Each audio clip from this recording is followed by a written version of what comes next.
Welcome everyone to another episode of the Shaman's Way podcast. As always, this episode comes from the teachings of our amazing friend and shaman in residence, Kriket. We hope you're enjoying these podcasts as much as we enjoy making them, and I'd like to take just a moment to ask you if you would please leave us a rating and a comment in iTunes or whichever podcast player you're listening to us from. Giving us a rating and sharing this podcast with others is the biggest way you can tell us that you like our show. Now, without further ado, on with the episode.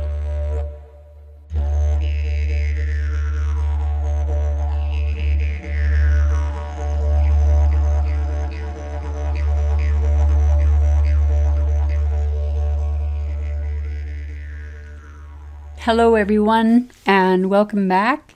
Thank you for tuning in and for listening to our podcast together. This one is really sparked, I think, because of the amount in the news regarding sexual assault and sexual assault against women, and it would be dangerous to forget that sexual assault also occurs to men.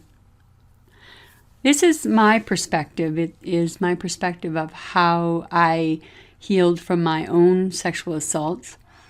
I was a victim of incest. I have also been raped, as well as being in encounters of not absolute discomfort.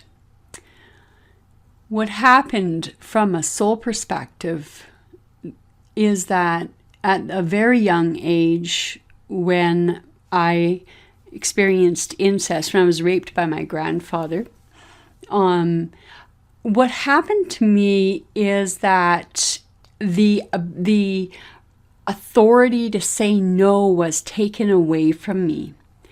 And I believe that affected the rest of my interactions up to a certain point.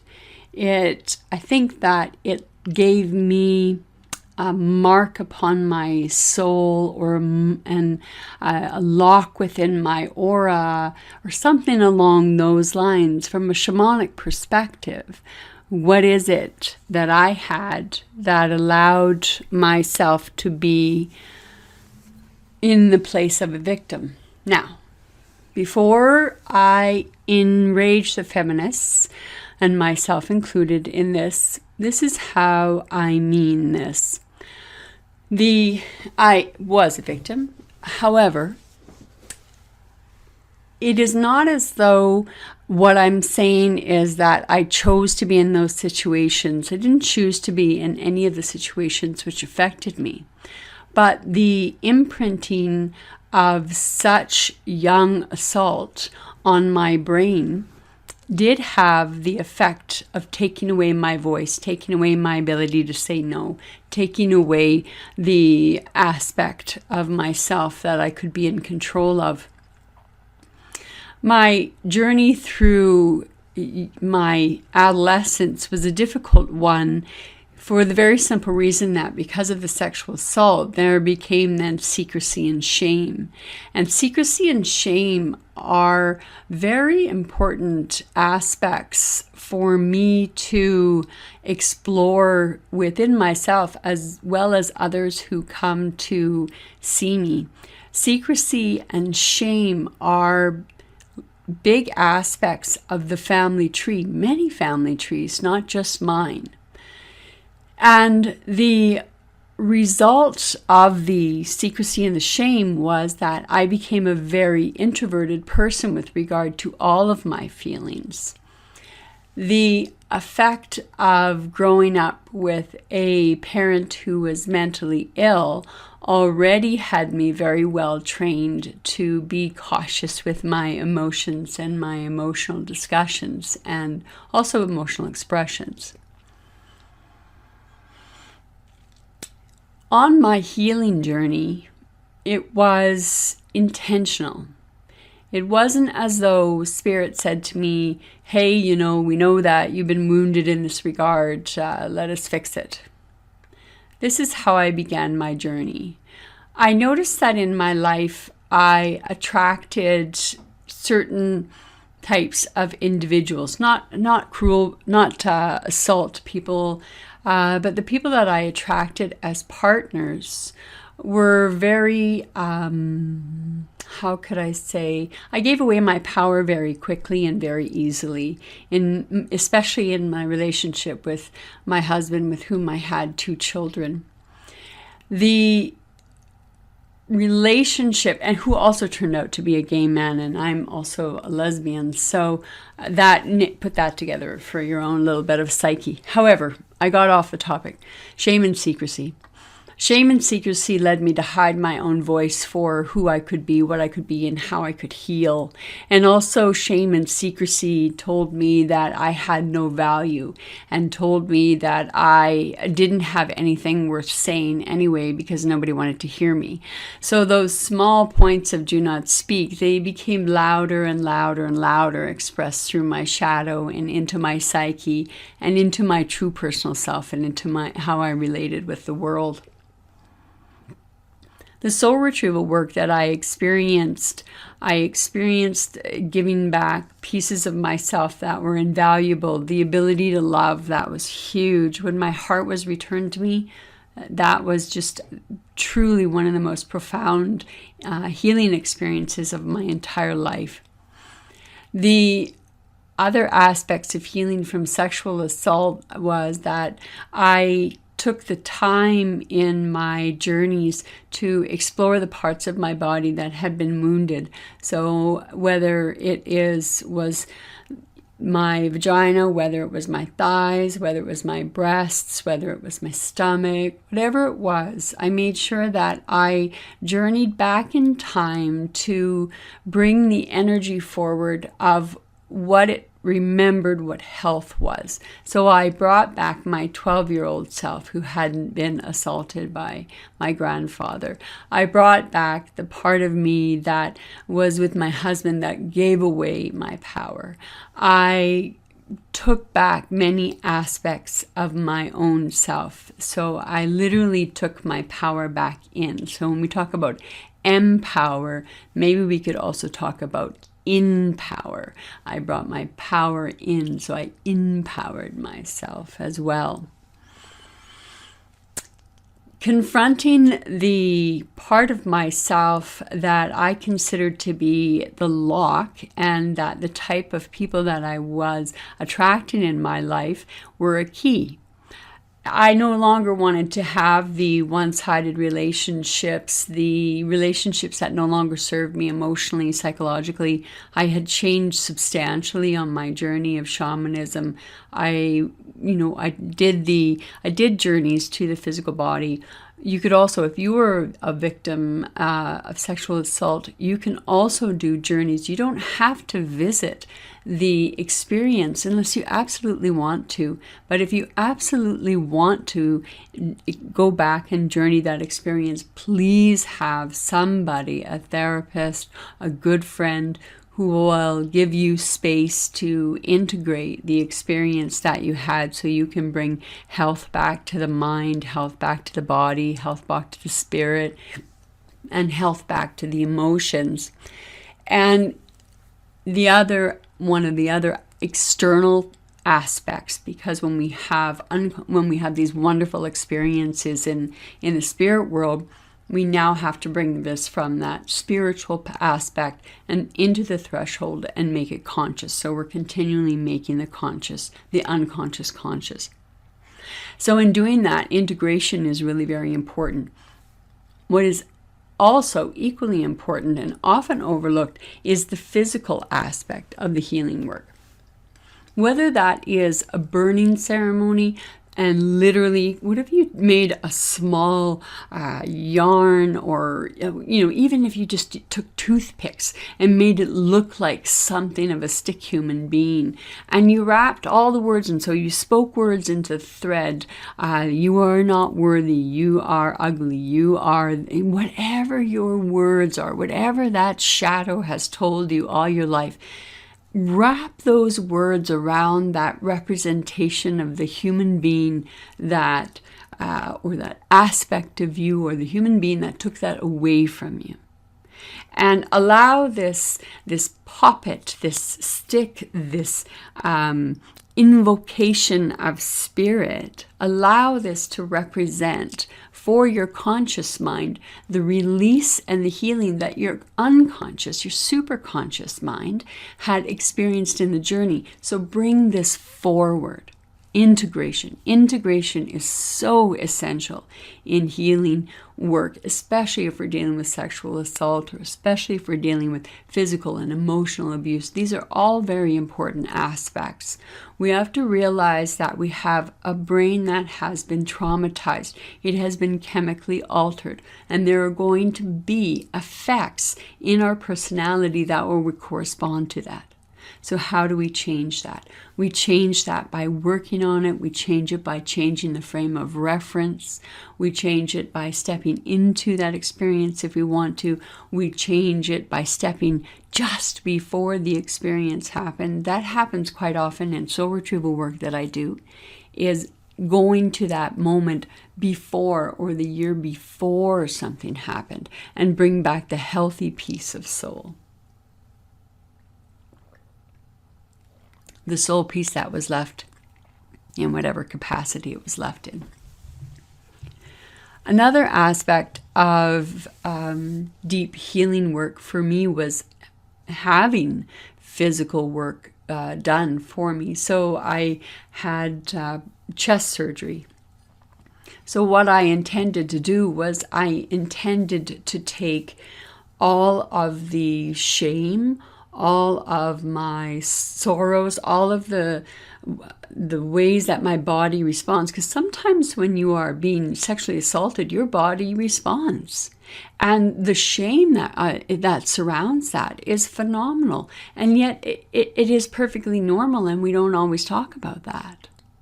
So I wanted to take that shame off my chest. I wanted to take all of these things off my chest. So what I did was I picked 8 songs that I could relate to as healing songs. Because what happens when you have surgery is those lovely meridians that run through your body, and the tiny and smaller energy bodies that run, or energy lines running through your body, they become disrupted by surgery. My intention by creating a healing CD was that it would put me into a state of mind where I could lay on my healing table, plays the CD, that's how old I am, play the CD, and the music would help my body to heal. And it truly did help my body to heal. The other aspect that I did was I found out what operating room or that I was in. And I phoned the nurse ahead of time, and I asked what operating theater am I in? I was told by hook or by crook, I was able to pull up the blueprints for that part of the hospital, and I was able to see where the operating theater was. I did a journey prior to going into surgery. So the night before, I went into the operating theater. I was told I wasn't in the right room, so we set up in another room, which made me anxious as the dickens, because I thought, oh my gosh, I'm not doing this right. I have to leave my spirits where they say. Anyway, panic, because this is the first time I've ever done this kind of ceremony. Nobody's ever taught me how to do this. This is just all what I think I can do over years of practicing shamanism. So I went and I journeyed to the operating room, and I put guardians in all 4 corners. And my physician, my spiritual physician, was in the room to be operating on me at the same time as the surgeons were operating on me. The incredible release of emotion and the release of shame and guilt was phenomenal. When I journeyed back into my body, I saw more lightness in my heart, more lightness in my throat, across my chest, even in my back, there was lightness. And I no longer had those feelings of associated with my chest. And then I also had surgery a few years later that involved my uterus. And I took the opportunity to do the exact same thing with my uterus. And the surgery was used as taking away all of the layers of shame and all of the layers of guilt and all of the layers of you name it and name it and name it and name it. And scrape it away, and they burnt it away. And I refused to go back to the surgeon until the first time that my body was awakened was through love. And I am so grateful that I had the internal wisdom to wait to be invaded until it was an absolute process of saturation of emotion, physicality, and was very healing. One of the aspects that we tend to miss in shamanism is the sexual aspect of it. Almost every trickster, whether you take Ishu of the Yoruba people, or if you take Raven, even as another example, extreme examples, oftentimes tricksters are about sexuality. Buaba, who was a goddess of sexuality, who was the goddess who got Demeter, to lighten up a bit. Persephone had been taken into the underworld. Demeter, she's a Greek goddess, and she roamed the world, and she took the world, everything away, and created winter. And so this goddess appeared to her and, made her laugh, and was very vulgar in sex. So sex was very important for that creative catalyst. If we think about the trickster, and if we think about where the trickster comes from in that, that maelstrom of cosmic uncertainty, out comes the trickster. Sexuality and sex is that creativeness. It is the maelstrom. It is a chaos. It is an agent of change. It can be an agent of change. It can be all of those things. It can also be none of those things, depending on who you are. Healing from sexual assault is a journey that requires attention to self, attention to how your body reacts and feels. I also did quite a bit of journey work with my chakra guardians. I had shared in a podcast earlier this year on journeys to do with chakra guardians. And I worked a lot with my first, second, and third chakra as a means of expanding my attitude, becoming a healthy attitude towards sex, engaging in a healthy attitude towards my sexuality, and also a very healthy attitude towards my sex as a woman. Those are important healing aspects to me. Those could be very healing aspects to you.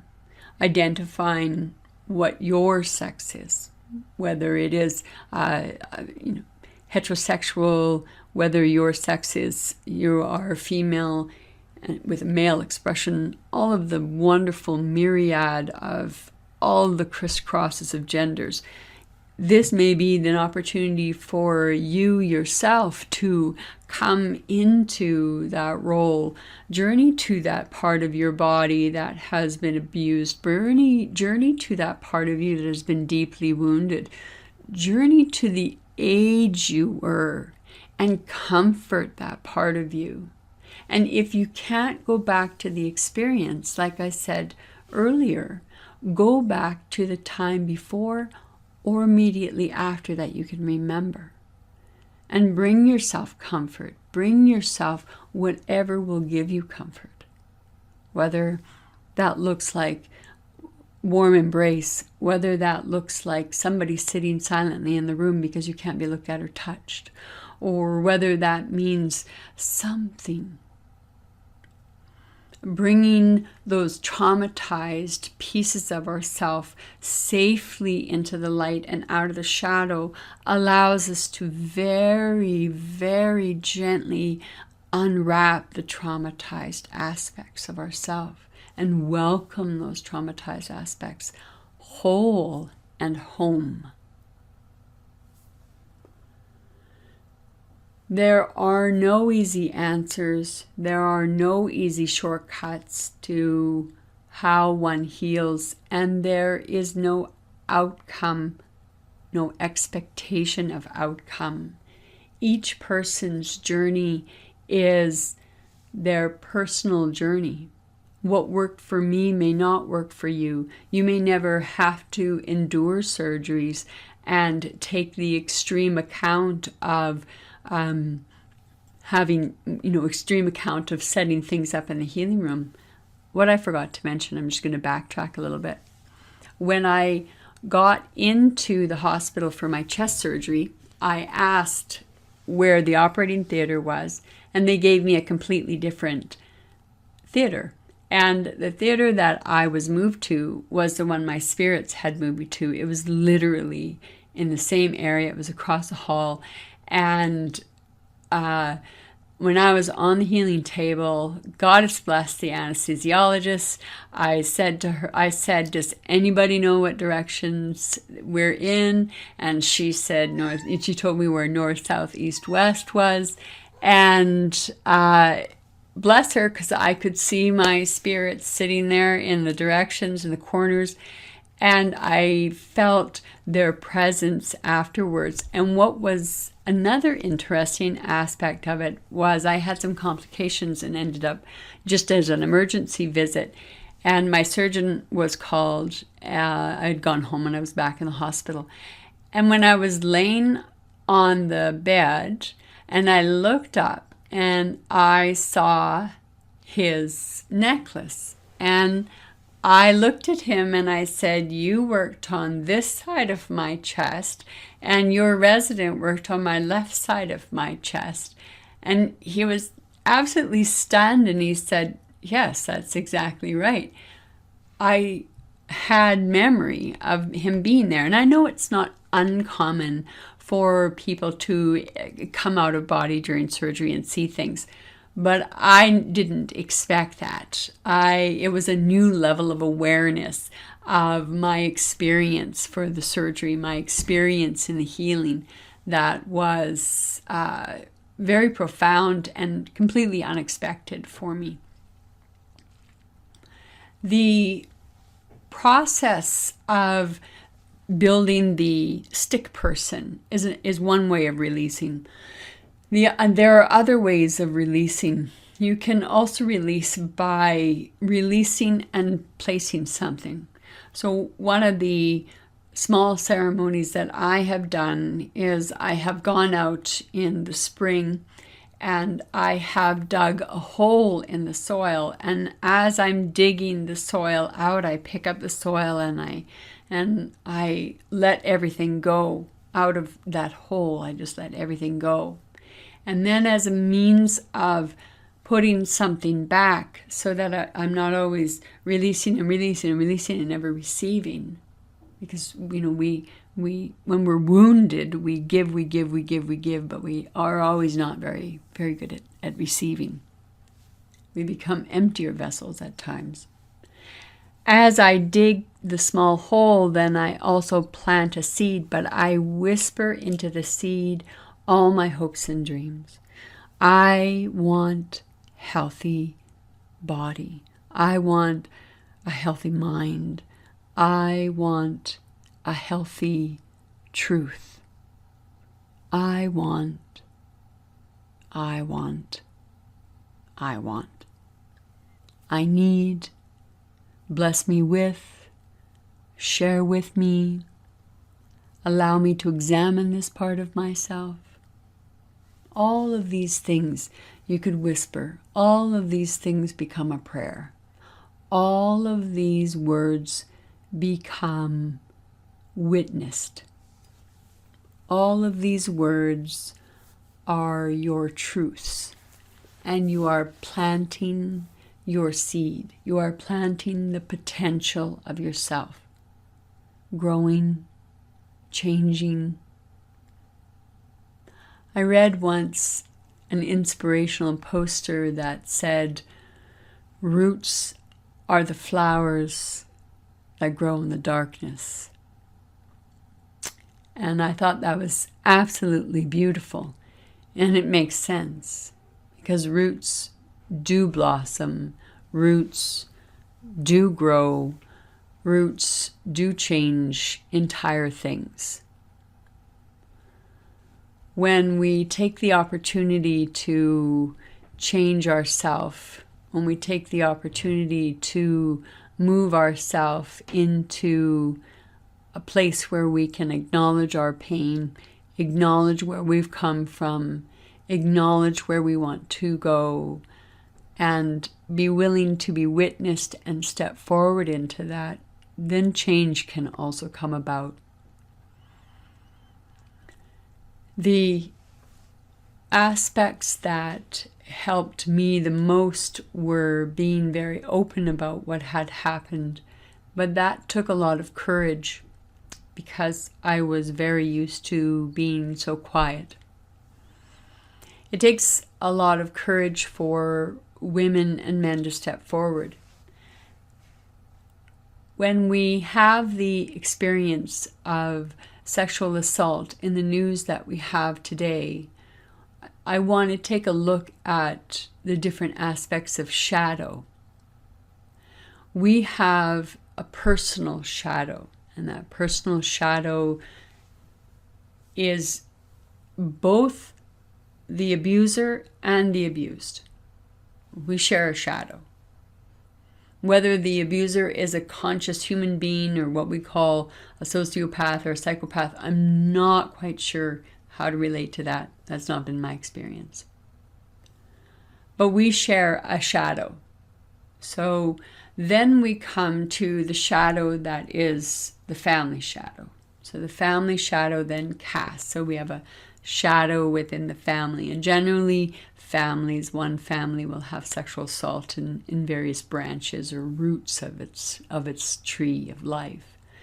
And as does the abuser, has generally, not always, generally some pattern of malevolence or some pattern of ill health and unhealth in the family that create the capacity to be so invasive, among many other words.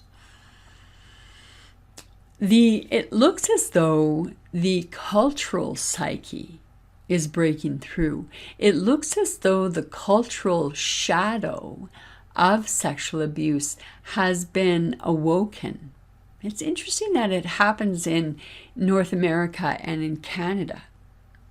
And I really think, from my Canadian perspective, Jian Ghomeshi for me was really a very monumental decision in helping us become even more enraged that the justice system once again believed one voice over the voice of many. I think that this incredible upswell of the Me Too campaign, of the sexual abuse allegations that are coming to some of the most prominent males in our society, has been very astounding to me. It is like toppling the oligarchy. It is as though the upswell of the light can no longer be held down by the shadow of the overbearing and the overculture. So the shadow of the overculture is changing. And does the shadow of the overculture, is it forced to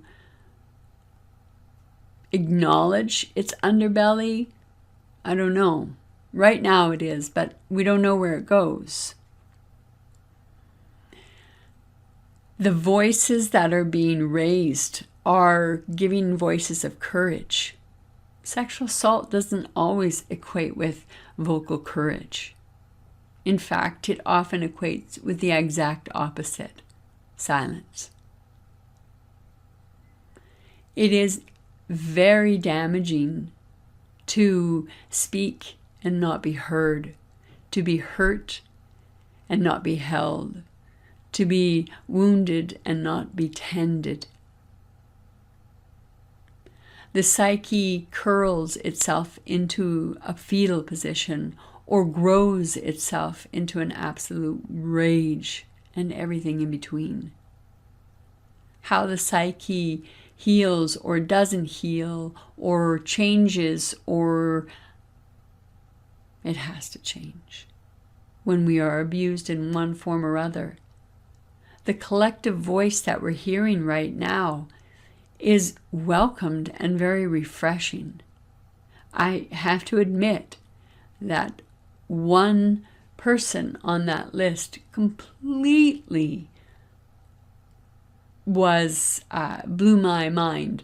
And I think because his name is Charlie Rose, and I spent many hours listening to Charlie Rose interview some fascinating guests and have some really fascinating conversations. And as I look back and I see his career and I see the era that he was brought up in the news industry, I have no problem believing that is the case with regard to what he is accused of indecent assault, misconduct. I'm not sure if he's been charged with rape, but I'm sure it'll be coming up in there. So we are also dealing with the death of the archetypes of the patriarchy in that regard. I mean, not in all regards, but in that regard, it's one small chip away at recognizing what we're all here for, to do away with the duality of masculine, feminine, power, non-power, and come to that place of, unity. We cannot come to any place of unity without breaking down the barriers which separate us.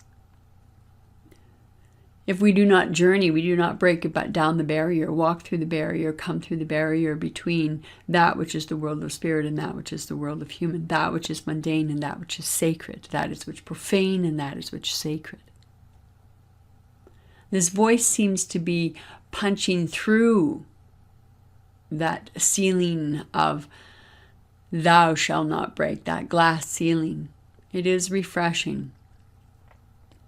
It is refreshing that Mugabe has been taken off the throne. All hail. That is quite the story, but has nothing to do with it. Although I'm sure there's so much sexual abuse in amongst his regime and his followers. Where am I going with this ultimately, and how do I want to end this conversation and exposing my own story and sharing my own story? The point of this whole adventure in my chatting with you, my constant listener, thank you, is to perhaps give some hope, or perhaps give you alternative ideas. And perhaps you can share with me so I can share with others some of the tools with which you have used in order to help yourself. And if you are a healer, in order to help those who have come to you for healing of sexual assault. The reality that we live with is that this is something that has gone on since dominance of masculine over feminine, and will likely go on for a long while to come. However, shining a light never hurts the light. It only ever hurts the shadow. If we can work with our journeys and travel to the places that are wounded, then we bring our light to those shadows. And we give our light and we give voice to those shadows. We give voice to those parts of us which we feel we left behind. We give voice to those experiences that feel they were never heard in the first place. If we are willing to face the emotions, the behaviors, the chemistry of our trauma, I think we are better equipped to step forward out of trauma and into becoming. So again, I share with you the idea that we are bringing the unconscious conscious, and we are ever moving forward into who we are becoming. We are forever moving forward into what is new. And we hold hope. We hold in power. We are emboldened when we heal, freer, more relaxed, more at peace. Journey works, ceremony, being held witnessed, they allow our aspects to integrate. We are allowing the unconscious space within the conscious. We are allowing ourselves to let go of those feelings that no longer serve us by transmuting them into something that services us. We move forever towards who we are, and we are always encouraged to release those aspects of self that hold us down. Thank you for your kind attention. Thank you for listening. Until next time, bye. Thank you again for joining us here on the Shaman's Way podcast. If you have any questions, would like to make a request for a future episode, or if you're looking for other shamanic resources, including free drumming tracks, please visit us at shamansway.net. Until the next episode, be well, everyone.